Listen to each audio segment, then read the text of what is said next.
धार्मिक ग्रंथों और पौराणिक कथाओं के मुताबिक छठी मैया ब्रह्मा जी की मानस पुत्री है। ये सूर्य देव की बहन भी मानी जाती है। छठ व्रत में षष्ठी मैया की पूजा की जाती है, इसीलिए इस व्रत का नाम छठ पड़ा। पौराणिक कथा के अनुसार ब्रह्मा जी ने सृष्टि की रचना के लिए खुद को दो भागों में बांटा, जिसमें दाएं भाग में पुरुष और बाएं भाग में प्रकृति का रूप सामने आया।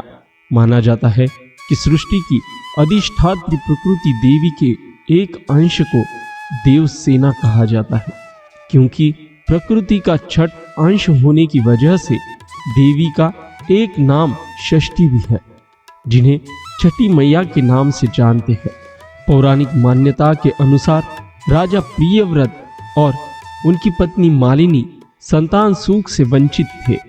इस बात से राजा रानी काफी दुखी रहते। एक दिन उन्होंने संतान प्राप्ति के लिए महर्षि कश्यप से पुत्रेष्टि यज्ञ करवाया।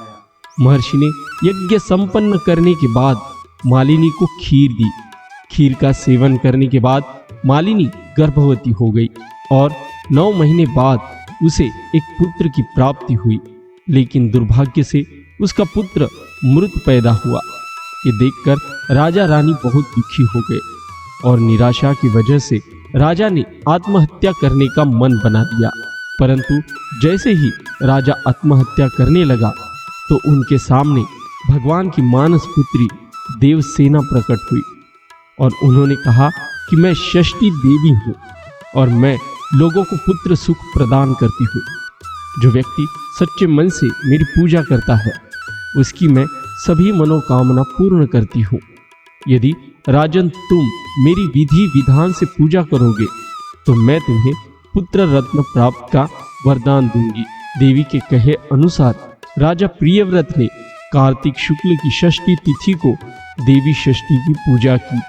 इस पूजा के फलस्वरूप रानी मालिनी बार फिर से गर्भवती हुई और ठीक 9 महीने बाद उन्हें एक सुंदर पुत्र की प्राप्ति हुई।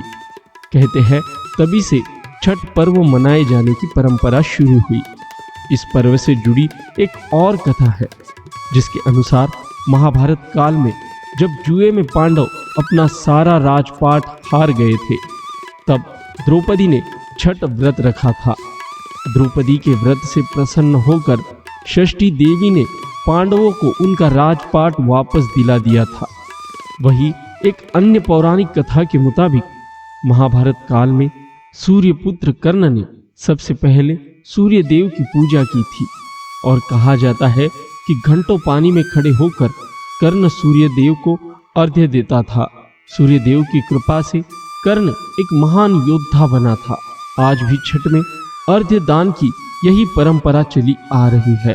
इसके अलावा एक और पौराणिक कथा के अनुसार त्रेता काल से छठ पूजा मनाई जाती है।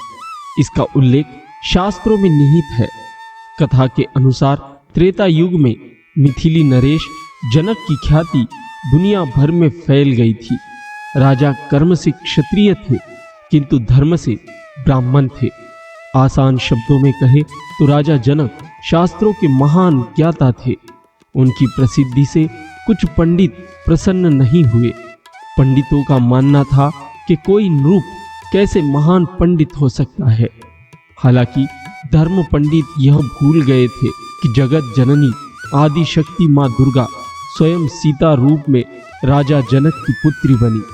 इसके बावजूद उन्होंने राजा जनक को शास्त्रार्थ की चुनौती दी। कहते हैं कि जब ये पंडित मिथिली गए तो उन्हें राजा जनक से मिलने का अवसर मिला। उस समय उनके पास शास्त्रार्थ हेतु राजा जनक के लिए कोई सवाल नहीं था। राजा जनक के शास्त्र ज्ञान से धर्म पंडित बहुत प्रभावित हुए। तत्क्षण धर्म पंडितों ने राजा जनक को अपना गुरु मान लिया और मिथिला में ही बस गए। ऐसा कहा जाता है कि धर्म पंडितों ने मिथिला में सूर्य उपासना प्रथा की शुरुआत की। ये सभी सूर्य उपासक थे। अतः त्रेता काल से छठ पूजा मनाई जाती है। और एक पौराणिक मान्यताओं के अनुसार भगवान श्री राम और माता सीता ने भी छठ का व्रत किया था। कहा जाता है कि लंका पर विजय प्राप्त करने के बाद कार्तिक शुक्ल षष्ठी तिथि को माता सीता और भगवान श्री राम ने छठ का व्रत रखा था और सूर्य देव की पूजा की थी। तो कुछ इस प्रकार थी छठ पूजा मनाने के पीछे की पौराणिक कथाएं। यदि वीडियो में दी गई जानकारी आप लोगों को उपयुक्त लगी तो वीडियो को लाइक करें और ऐसी ही हर त्योहारों की जानकारी के लिए हमारे हिंदू पंडित जी चैनल को सब्सक्राइब करें।